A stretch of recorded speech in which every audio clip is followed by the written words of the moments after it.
All right, YouTube, welcome back. All right, TikTok, welcome back. Okay, I think we have fixed our little latency issues with the video, so hopefully everything runs smoothly now. All right, let's get back. Good evening, everybody, and welcome back in. So, John, we're going to get into it. I promise you that, brother. I promise. All right, let's pick up here where we left off. And in fact, you know what? We're just going to start fresh again because you know what? That's kind of how we're going to do things tonight because I want to make sure that it is that it's good for our first episode back after 2 days off. It feels like forever and a day since I've been back with you guys. So, I am, we're going to start this over and going to start fresh here. So here we go.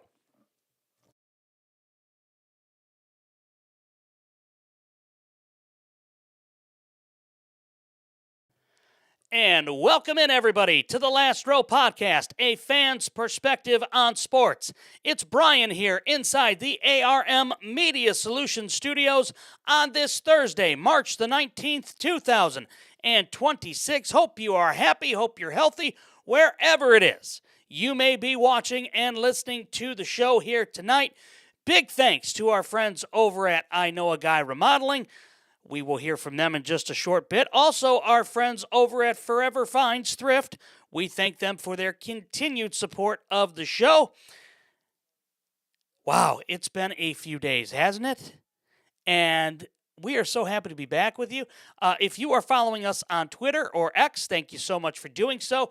You can check us out there at Last Row Podcast. You can also find us on TikTok at last.row.podcast. And if you're a part of TikTok Live, thank you so much for being a part of the chat. As always, we do appreciate each and every one of you doing so. Wow, what a few days here. Check out our website, www.lastrowpodcast.com. That's where you can find all of the links to our sponsors. We do appreciate each and every one of them. All right, lots to get into, lots to talk about. And, yeah, some upsets already in March. And some big ones, some big-name schools. And we are still delayed here with our video, and I'm not sure why it's glitching. I have an idea why, but I'm going to leave that for now.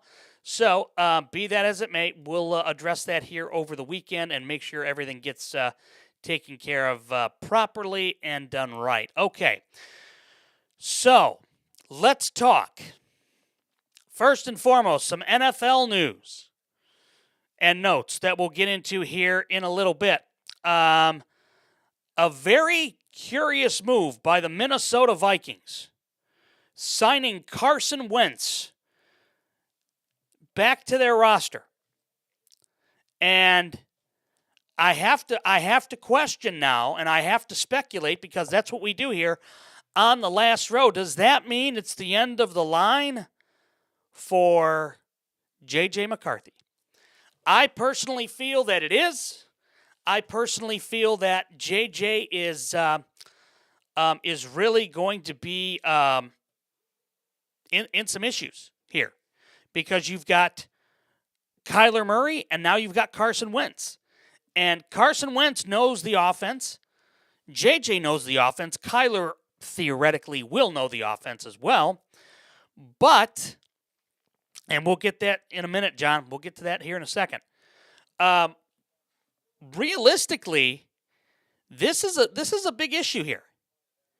And I truly believe that it is going to be a big problem for Minnesota because I don't believe anybody is going to want to trade for J.J. McCarthy now. Everybody has seen him in a very quarterback-friendly offense. Maybe the Rams do, I don't know. But everybody has seen him in a quarterback-friendly offense, and within that quarterback-friendly offense, he hasn't done much. He's been hurt. He's missed more time than he has played. And without question, in Minnesota, if you can't grasp Kevin O'Connell's system, there's a very good chance that you really won't grasp many systems in the NFL because his system is thought to be very quarterback friendly. His system is thought to be one that is for lack of a better term, really easy for the quarterback to learn and to pick up. In this instance here for J.J. McCarthy, that's a problem. And now that you've got a new quarterback in Kyler Murray coming in, and you have a backup in Carson Wentz, I mean, realistically here, that's a problem.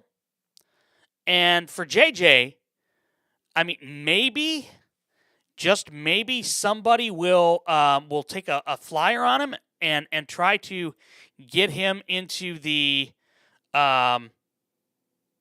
maybe try to get him, better off than what he is.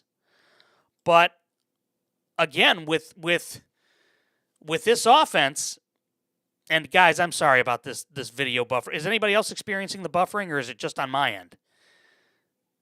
Sorry. I get distracted with this stuff, and then I obsess over it.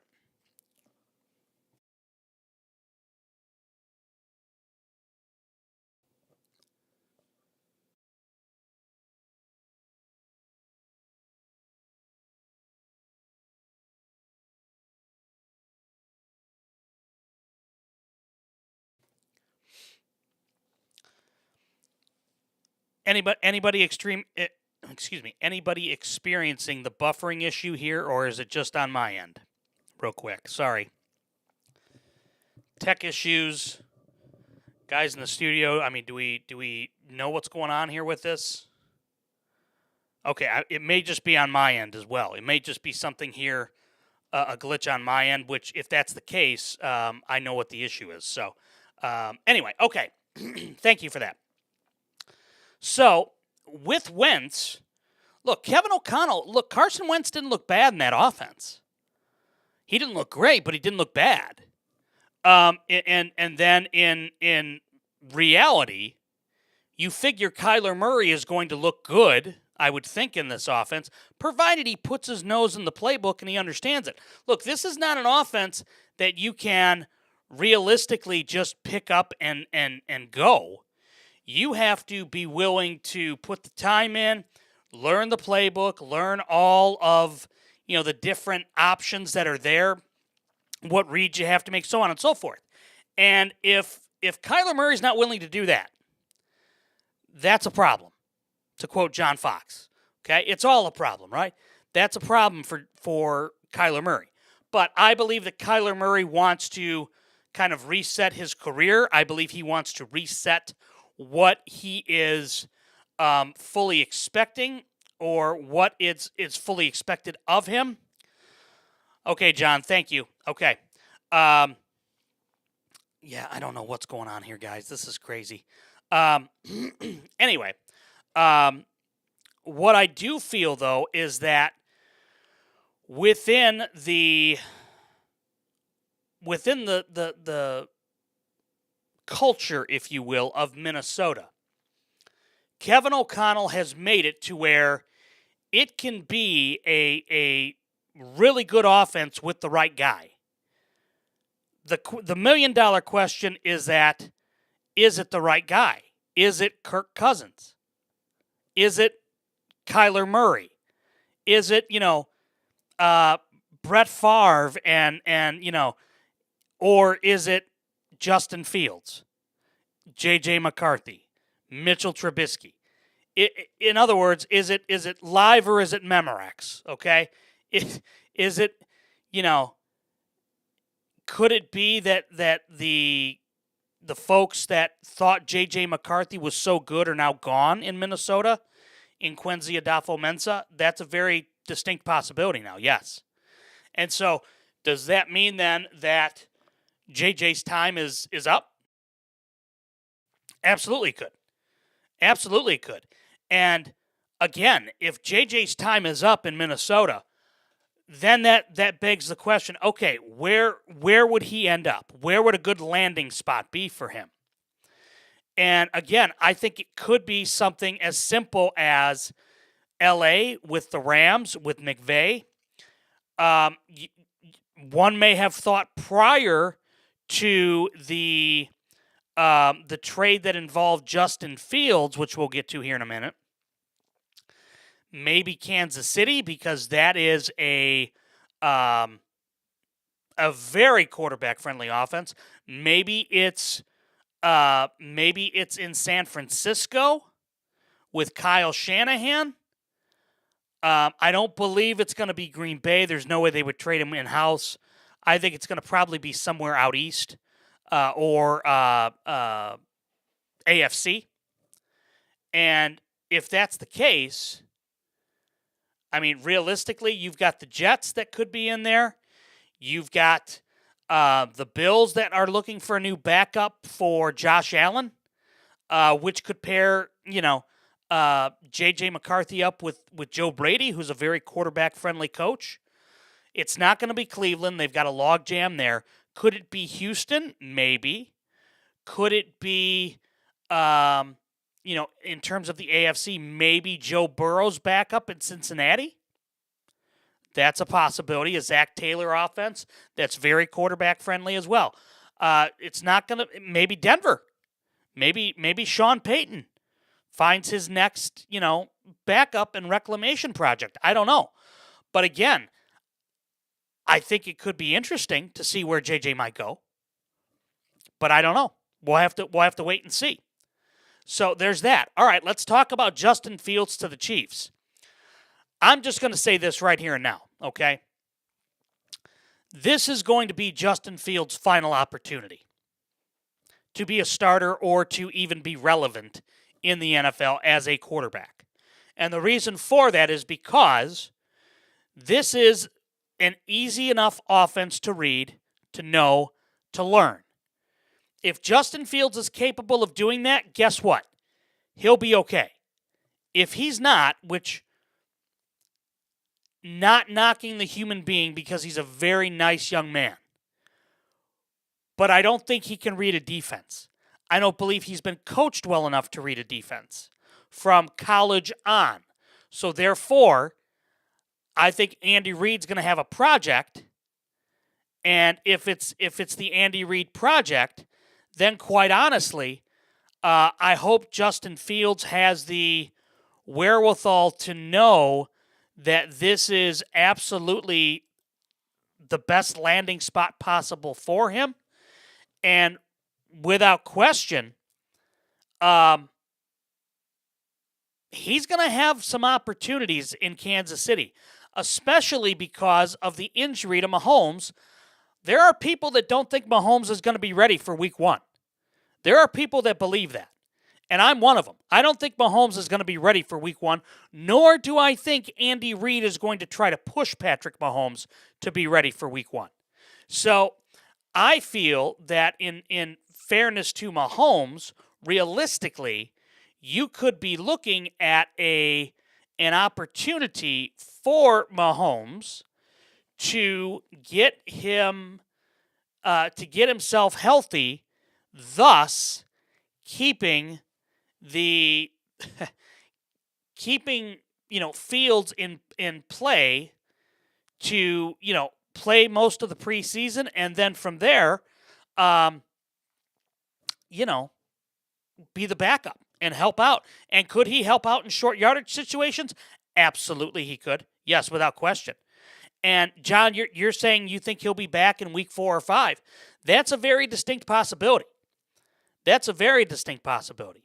if that happens, then I think that there's a bigger issue here. And I think that it's they're going to really take their time. And they're going to really make sure that their franchise quarterback is ready to go. And if it means he's back in 4 or 5 weeks, great. Then that's on Andy Reid to get Justin Fields ready to go. And if Justin Fields can't go, if Fields isn't the guy that everybody thinks he is, that's a problem for Kansas City. But it's a low-risk, high-reward for Kansas City if they are able to get Justin Fields and keep him healthy and allow him to learn. But there's pressure on him. Let's be honest here. There's a lot of pressure on him. And Reagan, I agree. If he goes 3-2, that's a phenomenal scenario. Even if they go 2-3, and hear me when I say if they go 2-3, but it's not the offense's fault, it's the defense, okay? Because I believe Steve Spagnuolo has a run anywhere he goes of roughly 3 years. If after 3 years he's still there, typically you see the defense start to trail off. And that's been everywhere that he's been. So I'm wondering in this instance here for if they go 2-3, but the offense looks good with Fields, then you know what? I think that's a win-win situation at that point for Kansas City, because then you've got Mahomes coming back. You know, he's got that fourth quarter gene. It's a, kind of a no-brainer at that point. So, and John, you're spot on here when you say, and listen, you're down there, you understand that it's the secondary that's being rebuilt now by Steve Spagnuolo. And with that secondary, there are questions now because of the fact that you've given up two really good, solid cornerbacks. And those corners are guys that are now playing in a very they're playing on it with a chance to go to a Super Bowl, of course, going to a really good team in LA, but I'm worried about Kansas City. I'm not going to deny it, and it's not the offense. And Sean said, a great question. Is Tyreek Hill going back? I don't think so. I think if they wanted him back, they would have brought him back already. But I think there's issues there. I think there are issues there with Andy Reid and Tyreek Hill, and even maybe Mahomes and Tyreek Hill. And the reason why I say that is because if they wanted him back, he'd have been back by now. Now, maybe they're waiting for him, for the medicals to make sure that he is good. We've seen enough here recently with medicals to know that they play a bigger factor than most people expect or think. But I feel that if they wanted Tyreek Hill back, he'd have been back by now. That's just my thought, just my philosophy on it. If they would have wanted him back, he'd have been back by now. If they would have, welcomed him back with open arms, he would have been back. And again, that's just me talking out of turn. So certainly it's an opportunity for them. But again, I don't believe that you have you don't have a number one receiver, I don't believe. You've got a running back now in Kenneth Walker, which helps. Don't get me wrong. That helps. But the other thing, too, is you don't have, and John brings it up in the chat, you don't have an edge rusher. You have zero edge rusher that you can utilize to get pressure on the quarterback. And with that, and for that defense, look, in the Spags defense, you've got to be able to get pressure. And if you don't get pressure, that makes things very, very difficult. And that's going to hurt the secondary even more in spite of losing their two best corners. So you have to wonder what are Brett Veach and Andy Reid thinking? Are they going to build through the draft potentially? More than likely, that's what they always do. And they find really good corners that Spagnuolo can develop, and then in 3 years they trade them. That's been the formula.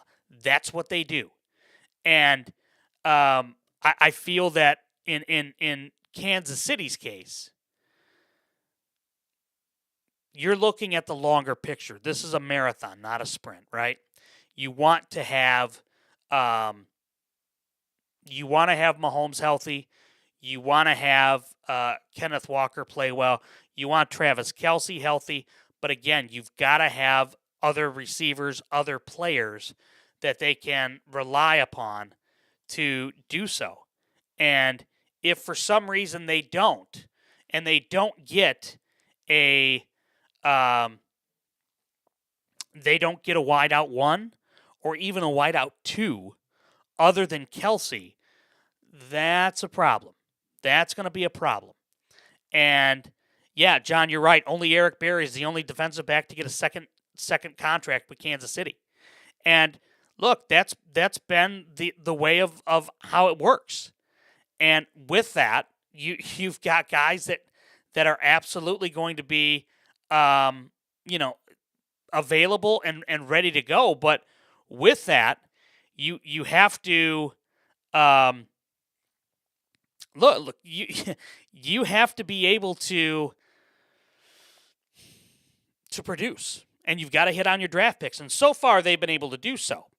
But again, if they're not able to do so, if they're not able to get things moving in the right direction, you're not going to have that opportunity. And again, because of that, you have a chance to, realistically, you've got to have guys that can come in and play. And you have to be able to come in and make an impact without question. And if you do so, and if you're able to do so, then guess what? You've got a good opportunity there to do it. And there's an opportunity there to play young players, inexperienced, albeit, players. But you could do that, and you could absolutely have the opportunity to do so. But again, it all depends on what the what they want to do and how they want to allocate their money. And for Kansas City, they've got to invest in Mahomes. Obviously, they've got to invest in some receivers, and that's what I mean by invest in Mahomes.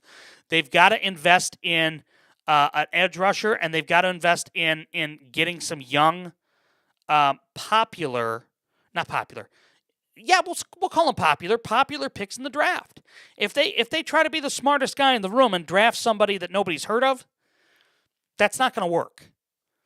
Don't be like, Ryan Pace from the Chicago Bears and take a guy that nobody's heard of from a Division III school. That's not going to work.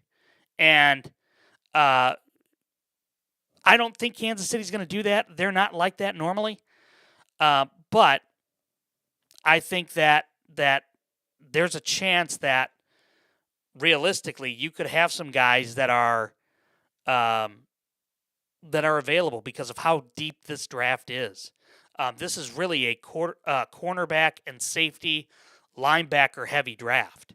And I fully expect there to be a lot of value in the second and third, even fourth rounds, realistically. So that's a possibility. So we'll have to just kind of wait and see what happens there with that. Yeah, you know what, Chauncey? It has been quiet in Dallas. It has been quiet, and you have to wonder what Jerry Jones might be thinking, what he might be doing, what might he have up his sleeve.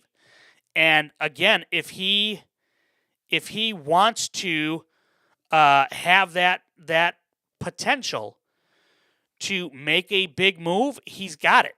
I mean, he's got the guys that could get it done. Whether it's Pickens, whether it's CeeDee Lamb. Now, do I think he's going to do that? Absolutely not. I don't think Brian Schottenheimer wants to get rid of his two best offensive weapons for Dak Prescott. But could they utilize some of the draft capital that maybe they've amassed? Absolutely. But I don't think it's going to be anything major. I don't think it's going to be anything worth a major star. They're not going out and getting Max Crosby. That's not going to happen. I think that ship has sailed. But the fact that you have an opportunity now to, maybe improve your roster overall, they may do that. But again, it's entirely up to Jerry Jones. And if Jerry's not willing to go out and Jerry, in his older age, has become more, I think, I'm not going to say, I want to be careful how I say it. He's not going to become frugal in the sense of giving up draft capital just to try to win. Remember, when he gave up Herschel Walker, the amount of picks that he got back from Minnesota was huge. It was never seen before in the NFL like that. And so I don't believe by him going out and trading CeeDee Lamb just to get more picks, especially in this year's draft. I don't believe that's what you want to see. I don't believe Jerry Jones is going to do that because of the fact that this draft is not very offensive heavy, if that makes sense. It's not very wide receiver heavy of where guys are going to make a big impact. So if you get rid of CeeDee Lamb or even George Pickens after you've tagged him, you're not going to replace that capital, if you will, with a draft pick. You're just not this year. And I don't believe Jerry wants to do that. I think he wants to hold on to as much as he can at that point in time. Now, the bigger question is, in my opinion, is how much is Jerry really running this, or is it more Stephen?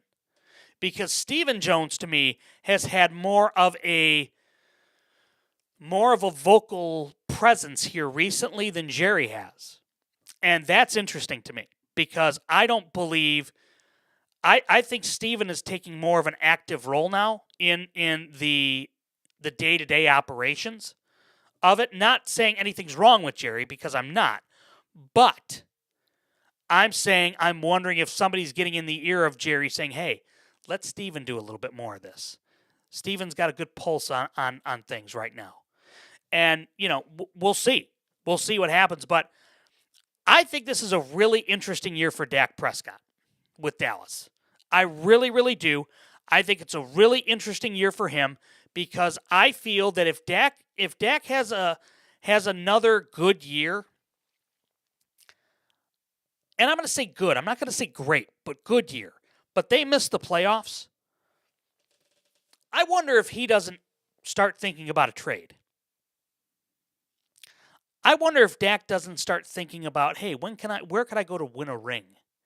Where could I go to potentially, keep my play very high and play for a coach that I know that is going to, get us to the playoffs and, wins consistently. And I think that might be Pittsburgh. I don't know if a lot of the Steeler fans want to hear that, but that seems like a pretty soft landing spot to me for Dak Prescott, especially after this season. I mean, think about it. He'd be reunited with Mike McCarthy, a guy who he knows very well, a guy who he knows can absolutely get him to where he wants to go, a very successful coach in Mike McCarthy who's won 60% of his games in the NFL. I mean, you think about that. That's a real easy landing spot. Yeah, John, I get the money factor, but you know what? We're seeing teams be more aggressive with money and taking bigger hits off of the money than we have ever in the NFL. I mean, think about Tua Tagovailoa in Miami. Miami's eating a huge chunk of that contract. And by eating that much of that contract just to get him out of there, not saying that Dak is an issue in Dallas because we know he's not. But the other factor in all of this, I think in all of this is that Dak is going through a very public divorce right now. And if he wanted to get out of that area to not saying he wants to get away from his kids or anything like that, but if he wanted to go somewhere else, he absolutely could. He absolutely could. And maybe LA is the location, but I think he would want to go somewhere where he knows the scheme. I don't know necessarily, and again, I'm just talking as a fan, right? I don't know if McVay would want him. Because I don't know if McVay values him like Mike McCarthy might. You know what I mean? I wonder if Mike McCarthy says, "Ooh, Dak, hey, remember how good we were together here? Remember how we won the East so much and you were an MVP type candidate? Remember that?" And Dak might go, "Oh yeah, it's like that girlfriend that you know, right? And that you've had. and you've had a relationship with before. It didn't end well, okay? But you know that there's always something there. So you kind of go back to it because it's comfortable, right?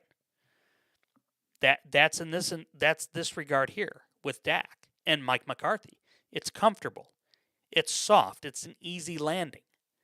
So for the Cowboys, the question then becomes, well, what do you get back? Well, there's a number of things you can get back, including if the NFL signs off on a 5-year draft pick window.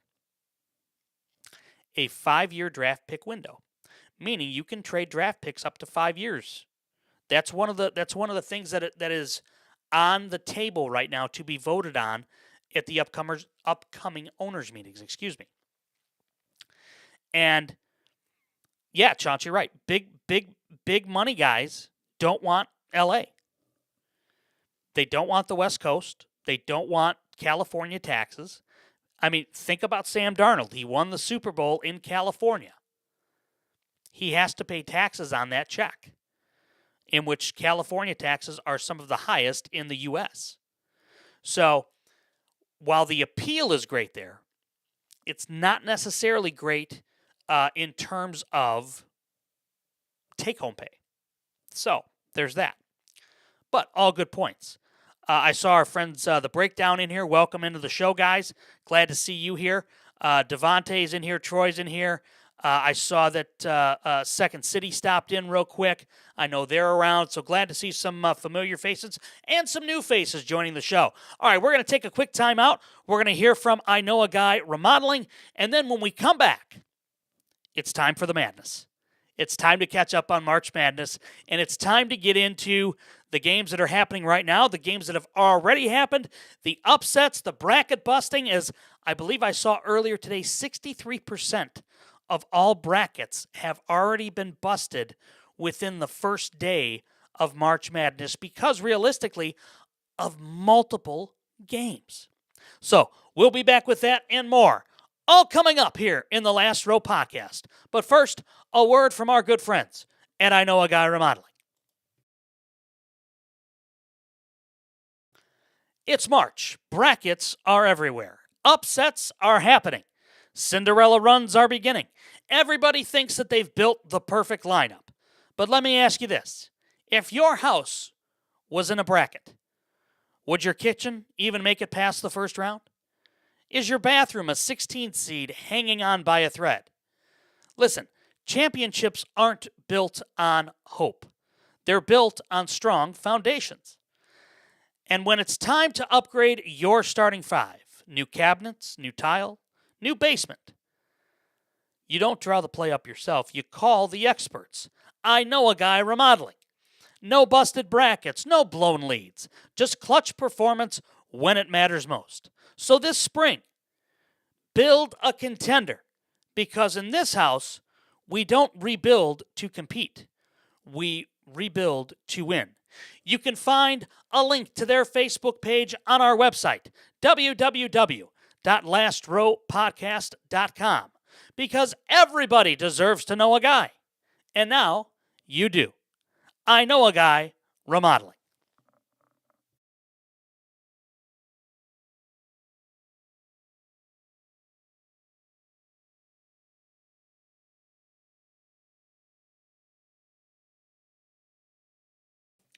All right, welcome back to the Last Row Podcast. Thank you so much for joining us wherever you're getting your podcasts, whether that is Apple Podcasts or through Spotify. If you're with us on YouTube Live, welcome in there. If you're following us on Amazon Music, thank you so much as well. All right, it's March. Let's get into it. Let's talk about the madness so far that we have seen here on day one. And look, let's be honest here. It's been a little crazy today. It's been a little crazy. And I will just say this much, okay? And this might come as a shock. Probably not. I love chaos on day one.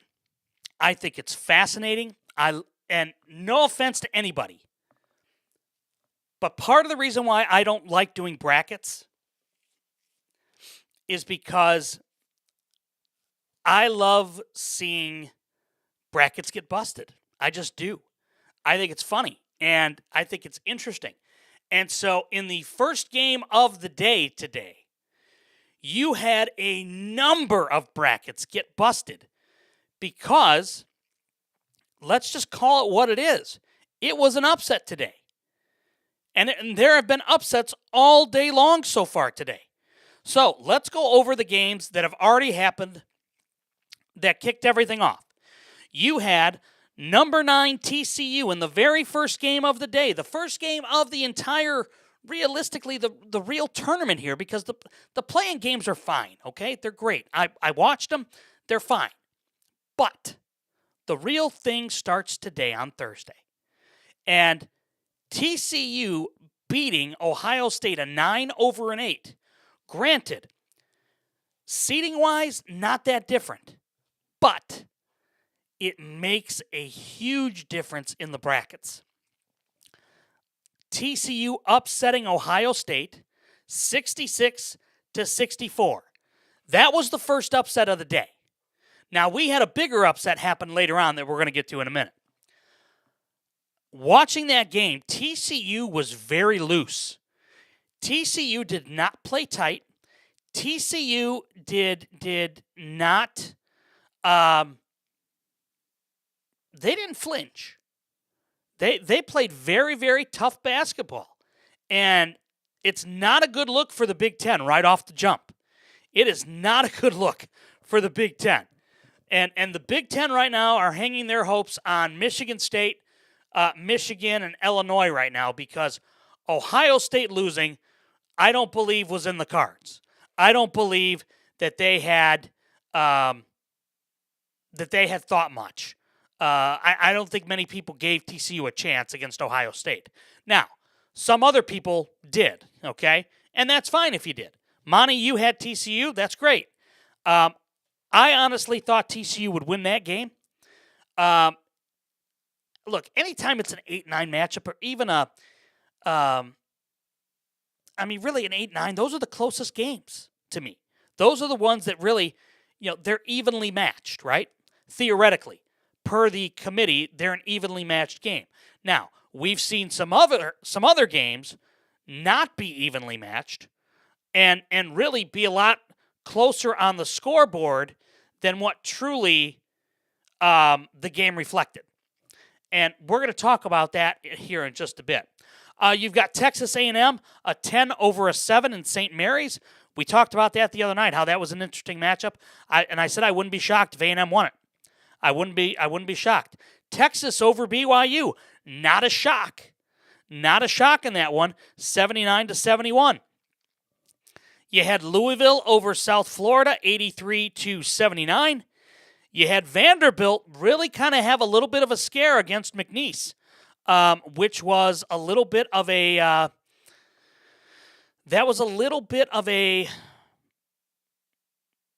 heart stopper for many people, because Vandy shouldn't have struggled. Now, speaking of struggling, I'm just going to put it out there. Duke is the number 1 overall seed. Duke nearly lost today. Siena outplayed Duke. Siena outplayed them from the jump. And I thought Siena was going to pull it off, and I was rooting for it. Because again, it's chaos. I love chaos in March in the brackets. I think that with Siena, I just think they ran out of gas, to be completely honest with you. But give McNamara credit. He had them ready to play.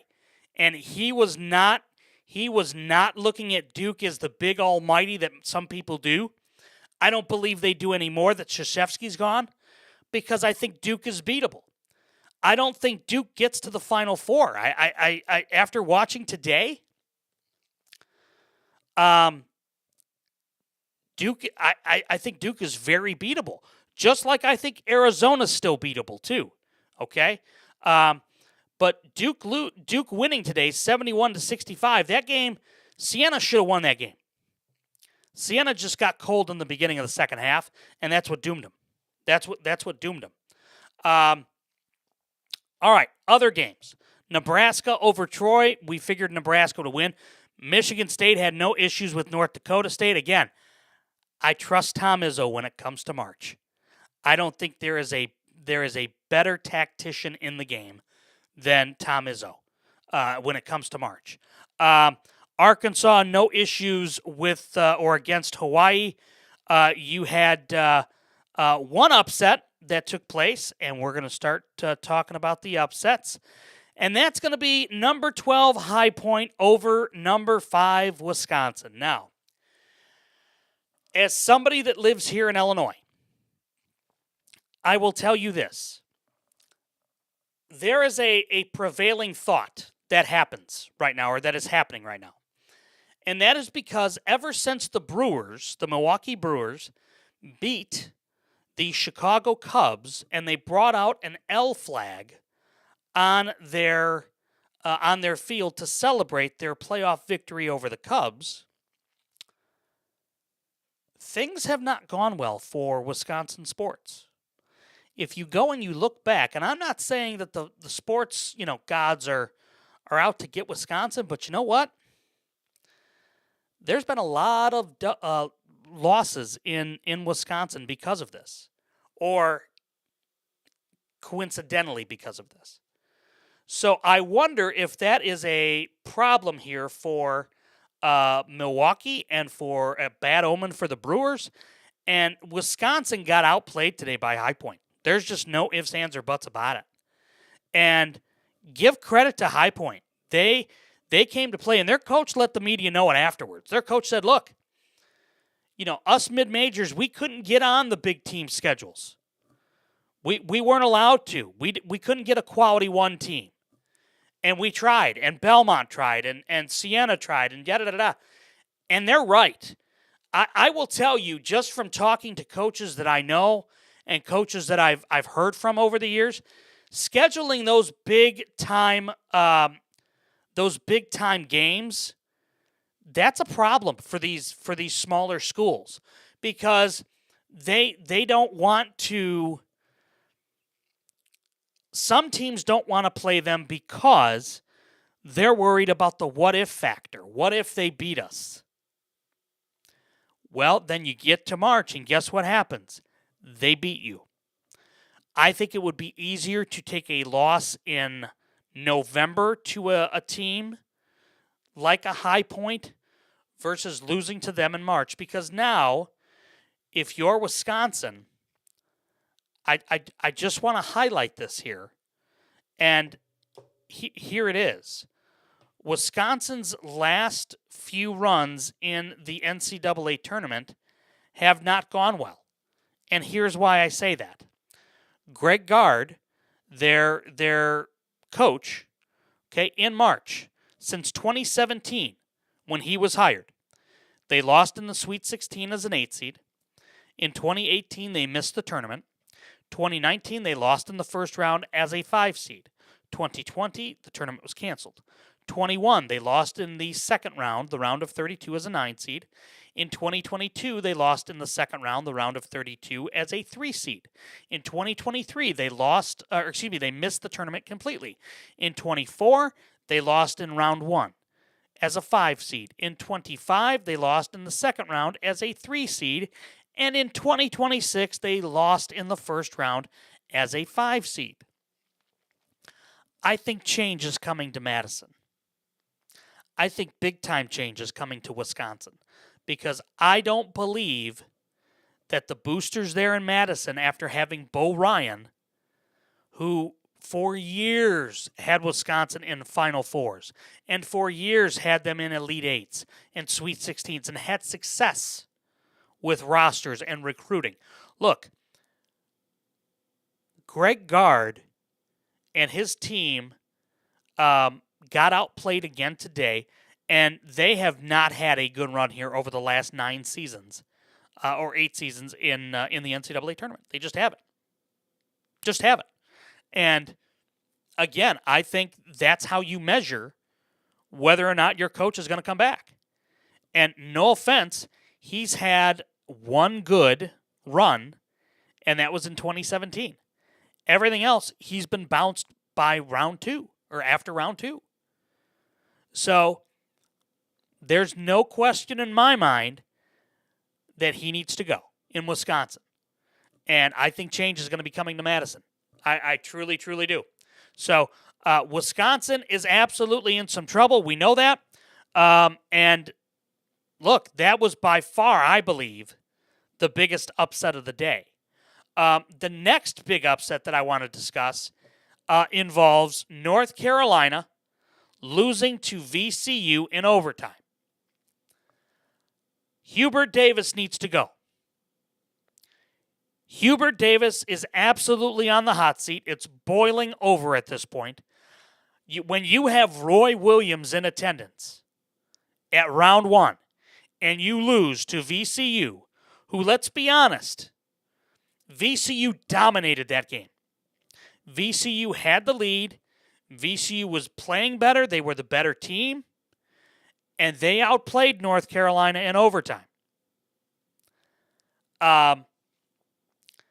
I'm just going to tell you right up here now, Hubert Davis needs to be on the hot seat. Hubert Davis needs to be on the hot seat. And I think that for for North Carolina, they need to bring somebody in there that's going to have some cred. Okay? Because Hubert Davis, not a good hire. Not a good hire from the start. And for North Carolina, the prestigious North Carolina, mind you, they need somebody that is going to they need somebody that's going to turn this program around. Because honestly, they need help. They need help in a bad way. And I know they always hire their own, but I think they need to go outside of the box. I do. They need to hire either somebody from their own that is, that knows the Dean Smith, Roy Williams, Matt Doherty way, or they need to go and get somebody else that is from the outside, that is somebody that they can trust, that they can rely on, that is going to have an outsider's point of view, that's going to turn the program around. And if they don't, they're going to be right back in their own in the same boat here. That's why I think hiring their own is a problem, unless their own has coaching experience at a big name program. TikTok or the ruler, did I see Luka do 60? You mean against that wasn't against the Bulls, was it? I don't believe it was against the Bulls. I think he had 40 something against the Bulls. Oh no, versus the Heat. No, I haven't even watched that. Haven't even seen it yet. He's on a nice little run though. That's for sure. He's on a nice little run. And you can credit Modest Buzelis from the Bulls for getting him so angry about that. In terms of other games that are happening right now or that have already happened, Michigan over Howard, not an issue there whatsoever. You've got other games going on right now, including at the half. Right now, you've got Illinois leading Penn 40-30. Houston right now is up by 14 on Idaho. Kennesaw State is leading Gonzaga 12-7 early in the first. St. Louis is up on Georgia 27-18, about midway or a little over 2/3 of the way through the first half. So, impressions so far of the tournament. You can tell it's round 1. There are guys that are very, very streaky at this point. There are guys that there are teams that are not playing as well as they should.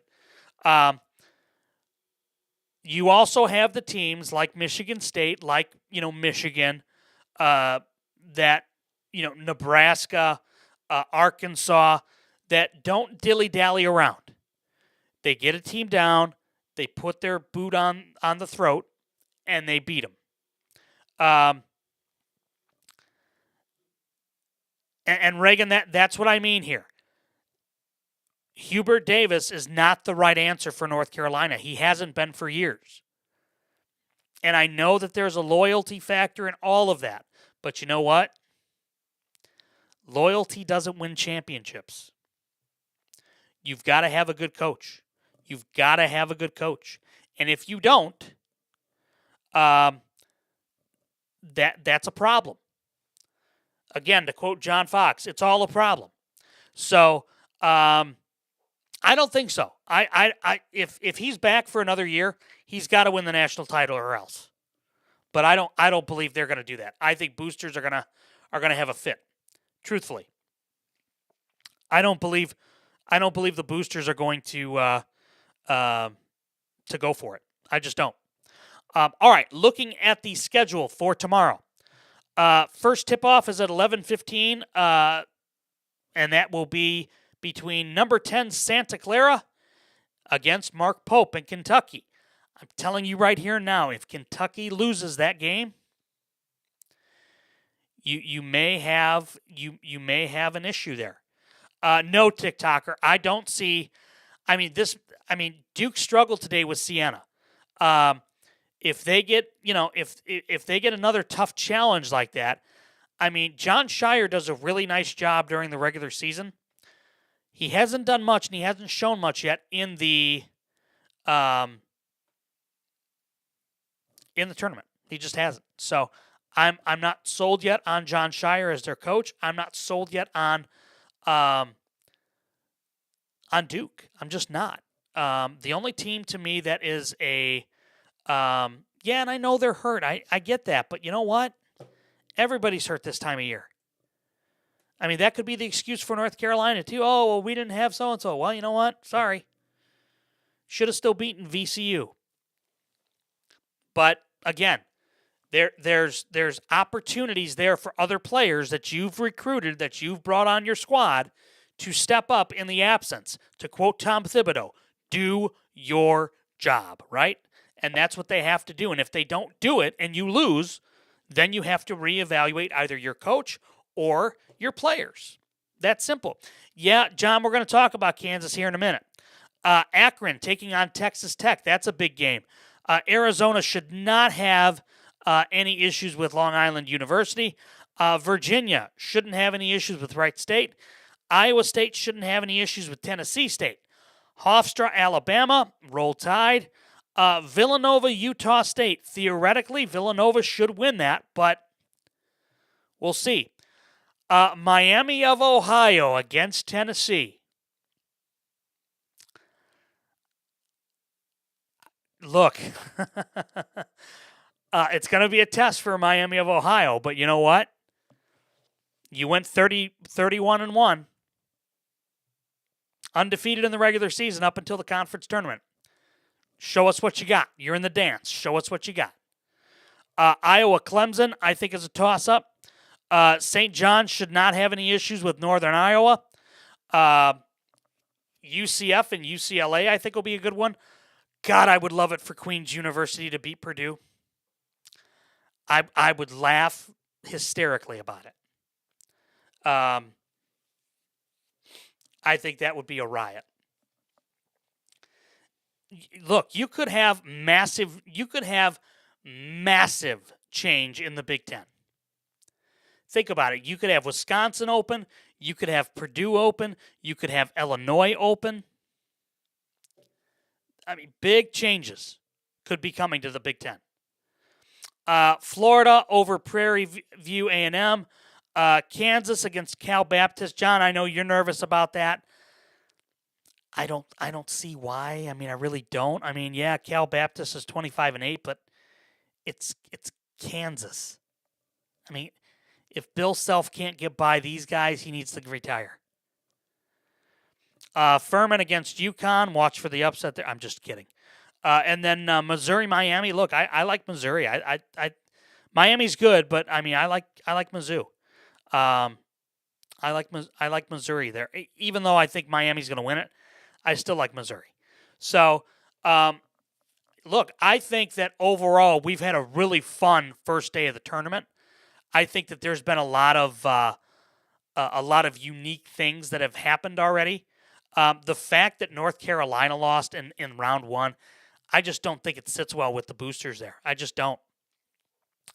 And I feel that with as high profile of a job as that is, I mean, look, that's like when Krzyzewski retired.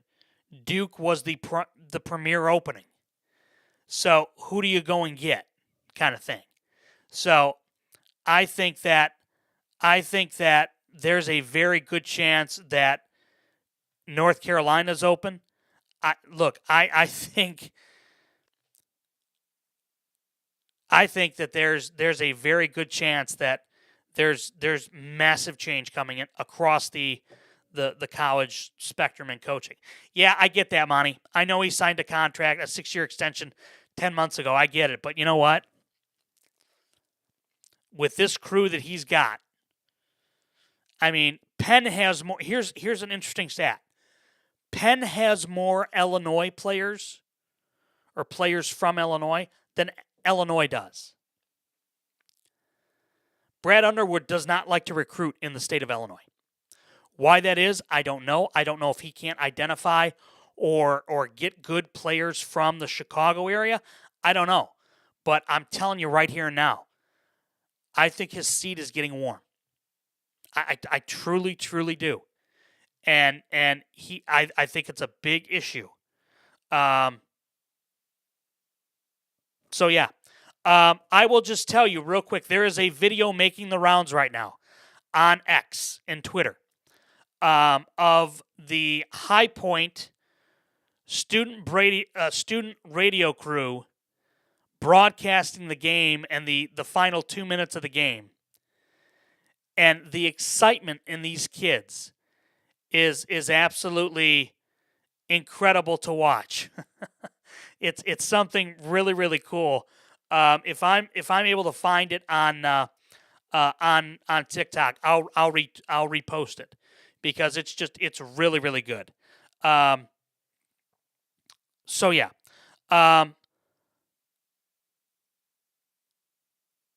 Per the NCAA March Madness Twitter or X, apparently 0.84% of perfect brackets remain. So we're under 1% because of the upsets that have just happened here today. This is why I love March. This is why March to me is so fun. Because you have, I know so many people whose brackets are done. I know, and I love it.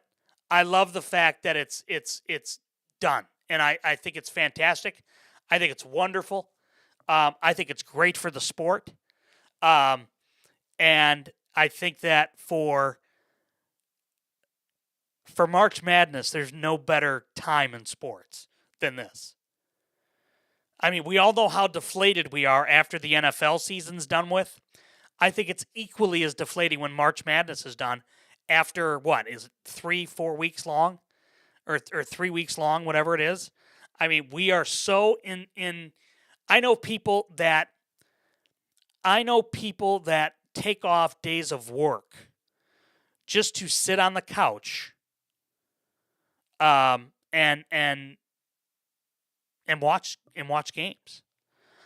Who else lost besides NC and Wisconsin?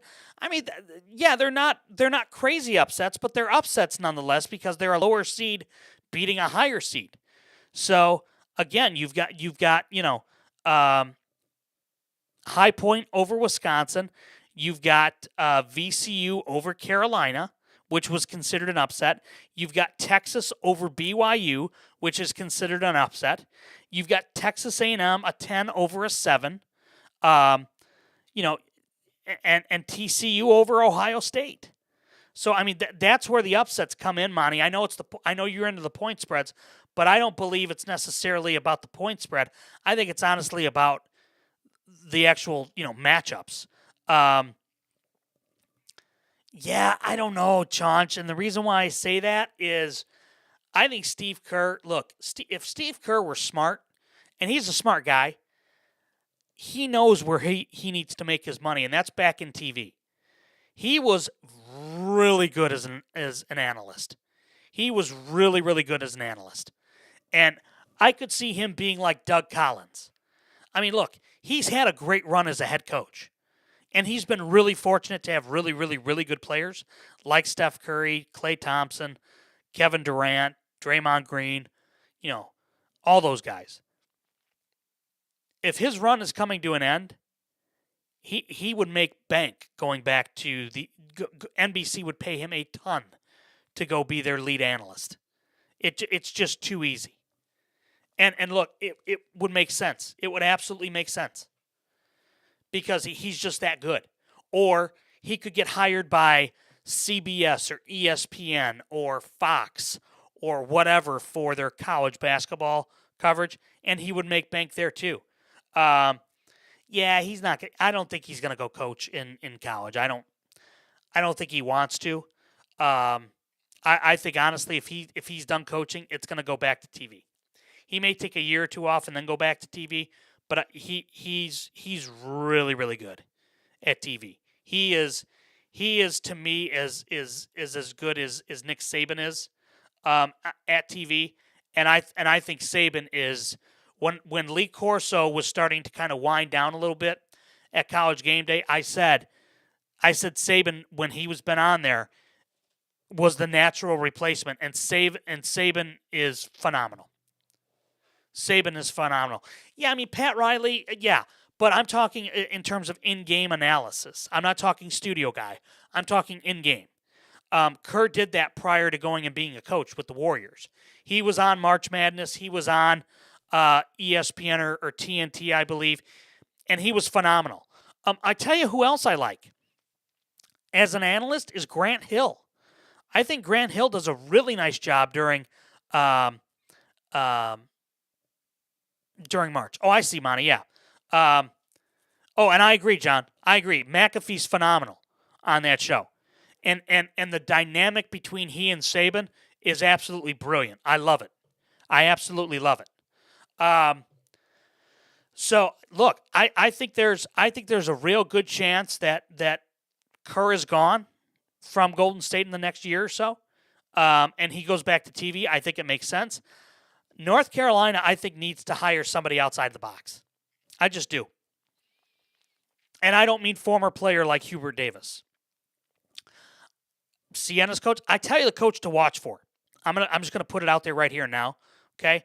I'm gonna tell you the coach that I think could be on the forefront of getting a really, really, really big payday. And I think it could happen relatively quickly, especially with their team, and it's the head coach from Iowa State, from the Cyclones. He is absolutely a phenomenal head coach. I think he is as good as there is right now in college basketball in terms of a young coach that gets it. And Otzelberger, yeah, or however you say his name, Otzelberger, yeah, I believe it's how it's pronounced. He is phenomenal, and I believe that he is absolutely going to be in a marquee job very, very soon, to where it's evidence he's one of the best college coaches in the nation. And I think he's got a ton of talent. I think he's a really, really good coach, X's and O's guy, and I know you like him, John, for Kansas. I'd love him for Illinois, but I mean he could be a name to watch at North Carolina if they get rid of Hubert Davis. That would be a real nice get for North Carolina. That absolutely would. I'll tell you another name to watch for in college, Billy Donovan. Look, I know he signed an extension with the Bulls a couple years ago, but if Billy Donovan were to get bought out by Chicago because they get rid of Arturas Karnisovas and Mark Eversley and the Reinsdorfs tear things down, I'm telling you right here and now, watch Billy Donovan. Watch for Billy Donovan. I think Billy going back to college would make a lot of sense. So, just something to keep an eye on. Yeah, I mean, look, Sienna's coach could end up there? Sure, absolutely. I still think though it's North Carolina. They got to aim for somebody big. But who that big name is, I don't know. But we'll have to wait and see. So, okay, one other topic I want to bring up tonight, and that is the World Baseball Classic and the results, because we weren't together on Tuesday when it happened. So I want to talk about it.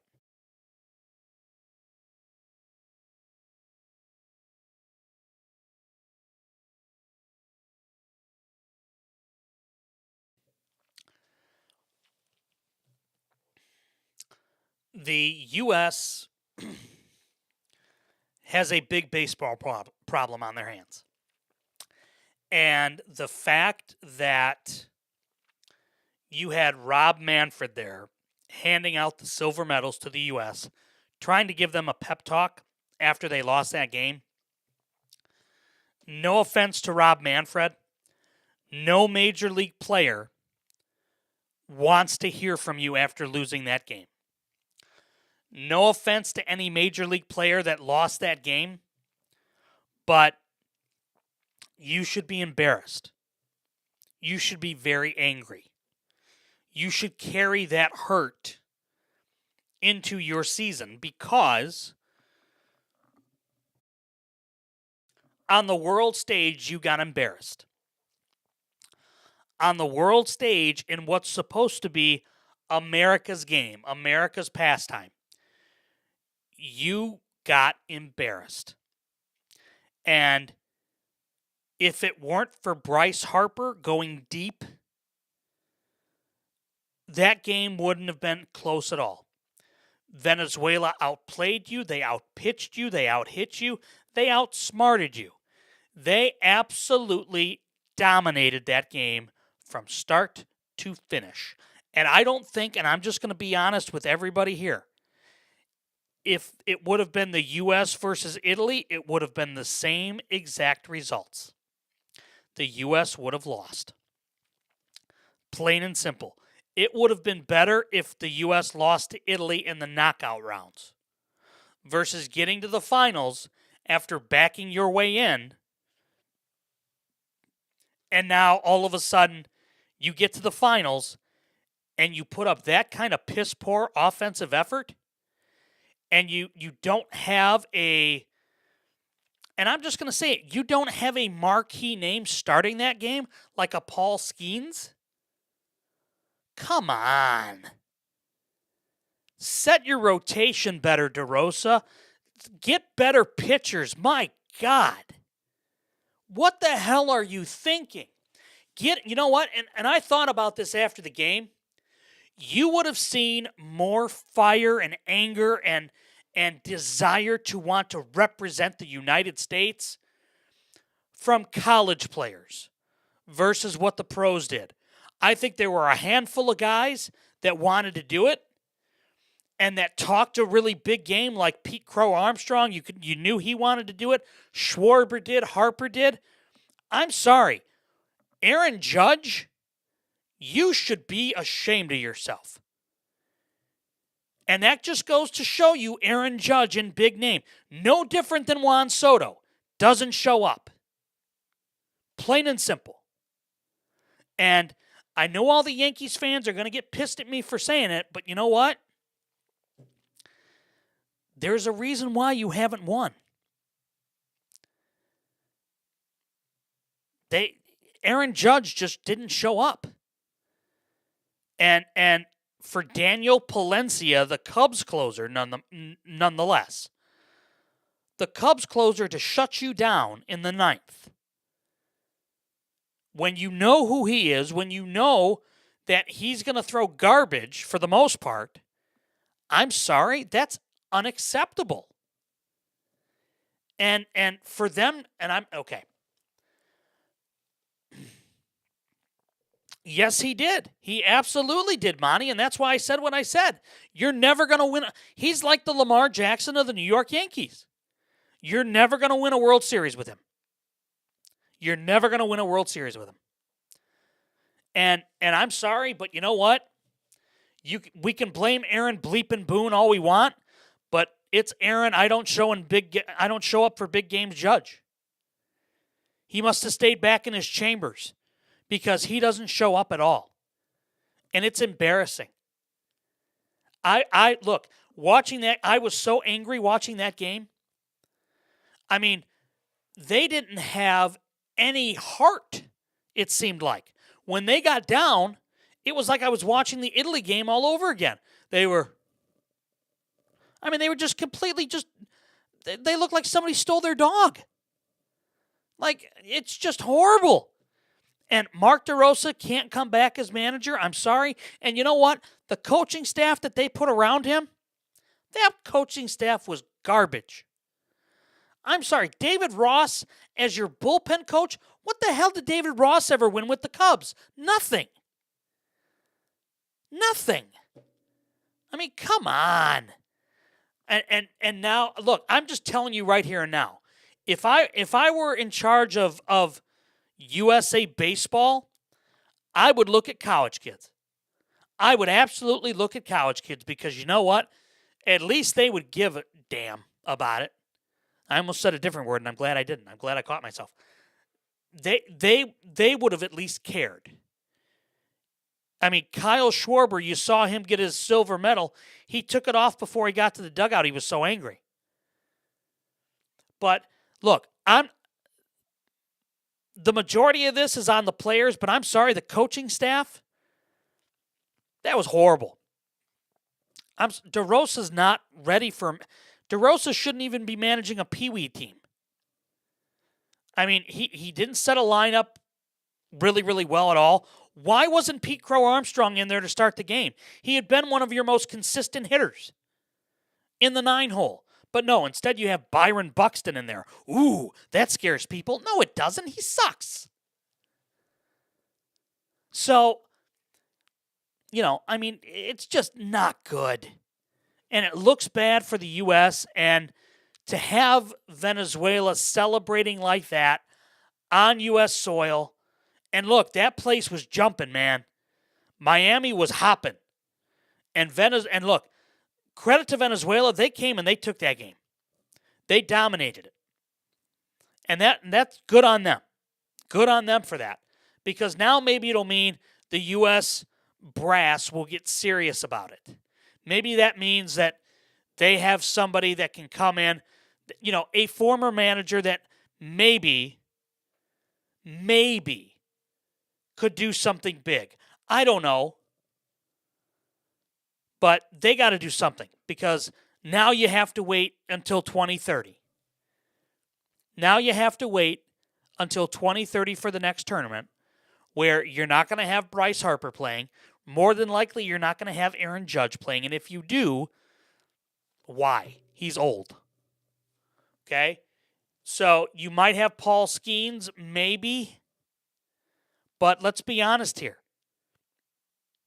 It's not a good look right now for the U.S. for baseball. And now on top of it all, you've got the lockout looming. This is the worst case scenario for Rob Manfred. Worst case scenario for him. You lose in the World Baseball Classic, and now you have an impending lockout that's going to start in December. You're going to have players that are real angry about it.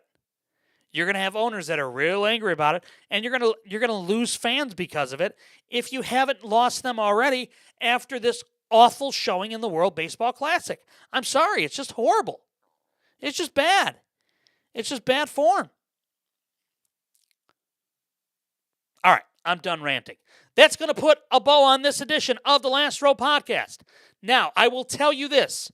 We will be back with you either late tomorrow night or on Saturday. I have a family event tomorrow where my son will be singing at the Chicago Blackhawks minor league hockey game. They will be singing the national anthem. He and his school will be there.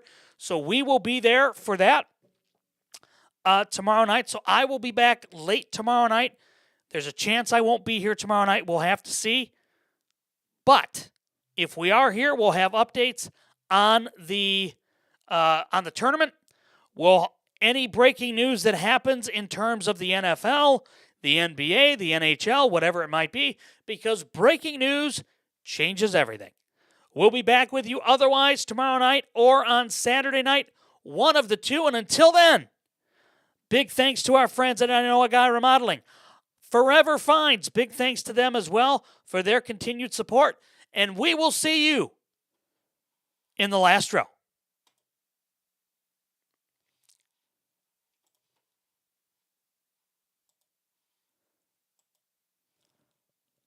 All right.